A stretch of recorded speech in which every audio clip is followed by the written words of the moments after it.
Now, back in 1968, Dave Burney was the baby of the team, weren't you? You were the youngest man, and you lined out at midfield.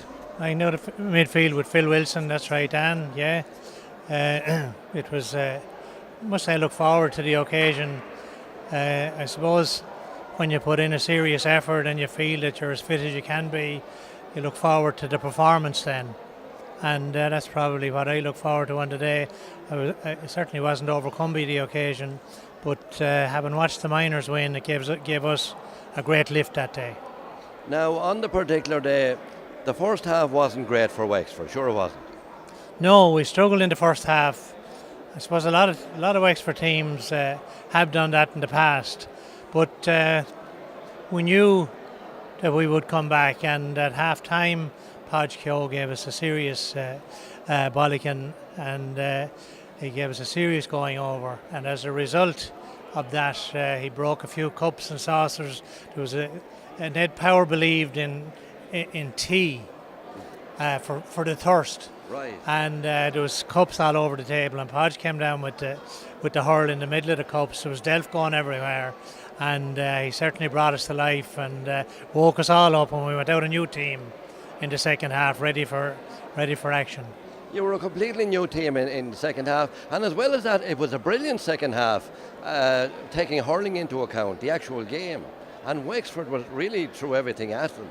Yeah, well, we knew we hadn't done ourselves justice in the first half at all, because we've been training really well. Everybody was sparkling, and we didn't sparkle at all in the first half. And but for a Jack Berry goal that brought us back into the game, it brought us from 11 points down to 8 points down, and 8 points wasn't that much.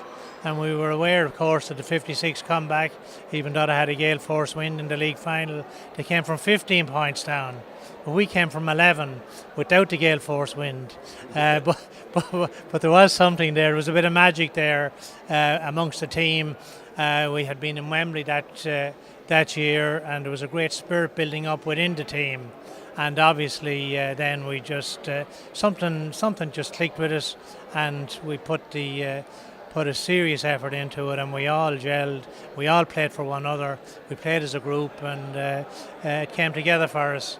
And there was a few switches as well. We had a very astute backroom team. Podge Keogh was manager. We had Nicky Rackard in the backroom team as well. Like, there were legends there.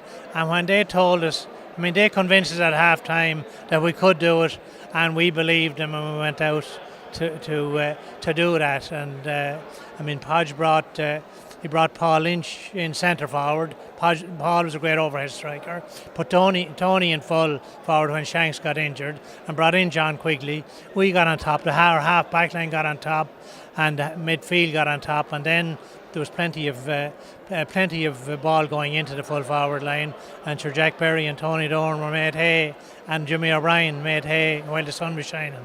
And Tipperary were actually at the top of their success around that time. In the 1960s, they were a very formidable team. So you weren't just beating a team that arrived on the scene, they'd been there before. Well, we didn't think too much about the opposition in those days.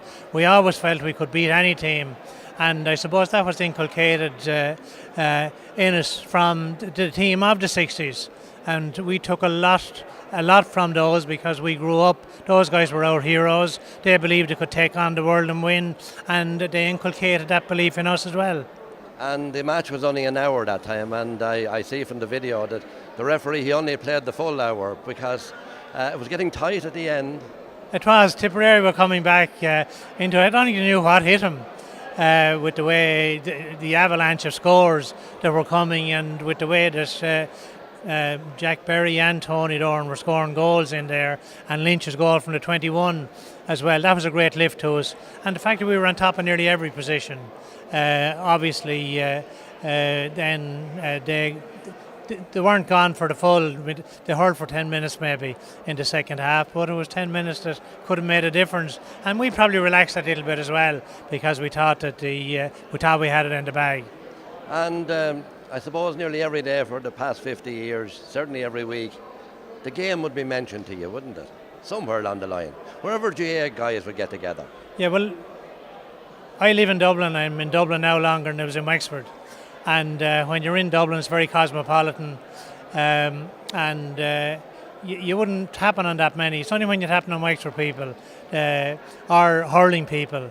Now, there's a lot more hurling people in Dublin now than there was then because of Coola and because of the game is after strengthening greatly. They have to spend a lot of money on promoting hurling as we did in Coola as well. So things are picking up there considerably, and obviously there's more people there now, more hurling people, and it's great to see all the young lads with hurls on the streets in Dunleary and Dalkey, which was the old Kingstown, and it's now infiltrated with warriors and hurlers and the like.